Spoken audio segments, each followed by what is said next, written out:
For more perspective, we now turn it over to reporter Delaney White, who spoke to the California Highway Patrol about how they expect the weather to impact the roads on New Year's Eve. Delaney, hi, good to see you. Hi, Dave. Well, New Year's Eve is certainly a busy night, especially on the roads. When you combine rain and traffic, that combination can be lethal. And CHP wants to remind drivers to slow down as we head into a new year. Drizzly, dark, and cold. That's the weather most Central Coast residents have woken up to over the last week. But the rain is much needed, and areas of the Central Coast are exceeding average rainfall totals each day.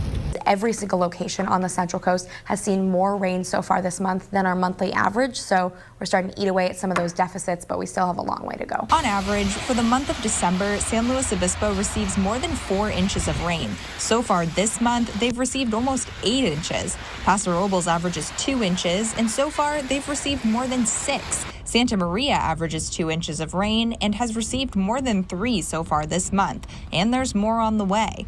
Though we're nearing the end of 2022, the rain year has just begun. The rain year is measured for 12 consecutive months starting October 1st. Already seeing relatively high rain totals totally for that, continuing to see a little bit more than about half throughout the majority of the Central Coast. We still have a lot of dry months to go in the year, but we are making good progress. It may seem like the Central Coast is receiving a good amount of rain, but Rennie says the Central Coast still needs more than 10 inches of rain. With many months left in the rain year, meeting that goal is not out of the question. So we see pretty much all of our rain in the winter months, which happens to coincide with many major holidays. So we've got a pretty big rain chance for New Year's Eve. That's definitely going to be impactful here on the Central Coast. The California Highway Patrol says New Year's Eve is typically a busy night as people head out to ring in the new year. When it's raining, CHP and AAA say the biggest risk factor for an accident is speed. The primary causes of collisions is going to be speed.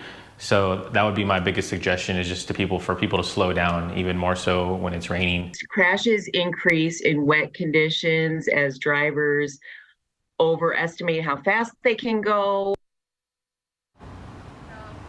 In order to avoid an accident, AAA recommends you drive well below the posted speed limit and a few car lengths behind the driver in front of you in order to avoid a collision when conditions are not ideal and it's raining heavily. Reporting live in San Luis Obispo, Delaney White, KSBY News. All right, some good advice. Thanks, Delaney.